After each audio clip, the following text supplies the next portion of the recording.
तो चलो आज मैं आप लोग को एक बात बताती हूँ। ठीक है, हमारे तरफ एक आंटी हैं। आंटी एक लेडीज़ है, आप ऐसा बोल सकते हो। ठीक है, वो ना अक्सर दूसरों को तंग करती है मतलब कि किसी को भी टॉन्ट करना, या फिर किसी को भी परेशान करना, या फिर किसी को भी कुछ भी बोल के निकल जाना। हाँ, वही मतलब टॉन्ट करना, या फिर अजीब टाइप की ही हैं थोड़ी सी। मतलब उनको मज़ा आता है दूसरों को परेशान करने में, और जब दूसरा कोई परेशान होता है ना तो उनको बहुत मज़ा आता है उस चीज़ से।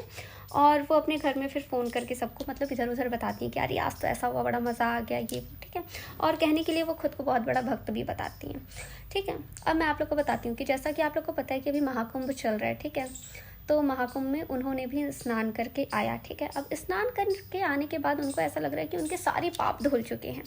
ठीक है, जो कि क्या बोलूँ, अब रुको बताती हूँ पहले।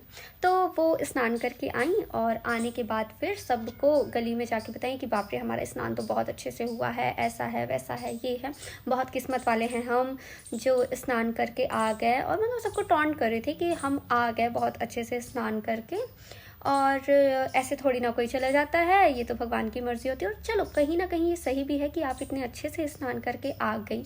ठीक है, किस्मत वाली तो हैं आप बहुत ज़्यादा।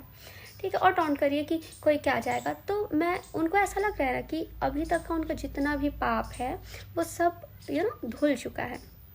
तो माता जी, मैं आपसे या ऐसे जो लोग होंगे, ठीक है, वो मतलब उनसे ना उनकी बहुएं भी बहुत परेशान होती है, बहुत बहुत बहुत ज़्यादा परेशान रहती हैं कि ये कैसी ही हैं करके।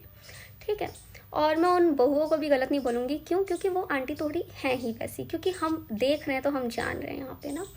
अब मैं आप लोग को एक बात बताता हूँ, तो उनको ऐसा लग रहा है ना कि उन्होंने अपना सारा पाप धो दिया है, पूरे पाप उनके धुल चुके हैं। तो माता जी, मैं आपसे बस इतना ही बताना चाहूँगी आपको, अगर नहीं पता होगा तो स्नान करके सिर्फ वही पाप धुलते हैं जो मैंने कहीं सुना था ऐसा। ठीक है, मैंने कहीं सुना था कि जो हमसे गलती से हो जाता है ना, जैसे हमको पता नहीं रहता कि इस चीज़ से, अरे इस चीज़ का पाप लगता है, या हमसे गलती हो गई है, या हमने उसे हर्ट कर दिया, हमको पता ही नहीं, हमको हमारे नॉलेज में ही नहीं है वो चीज़। ठीक है, कि ऐसा कुछ हो गया, वही पाप धुलते हैं। वो वाले पाप नहीं धुलते जो आप पूरा पंचायत करके जो करती हैं, या फिर जो आप षड्यंत्र रचती हैं, वो सारे नहीं धुलते। और एक और बात बता दूं मैं आप लोग को कि वहाँ से आने के बाद स्नान के बाद उनका वही काम चालू है जो वो पहले करती थी, एंड शी इज़ थिंकिंग कि उनके पूरे पाप धुल चुके हैं। आपका क्या इसमें राय है, बताइएगा ज़रूर।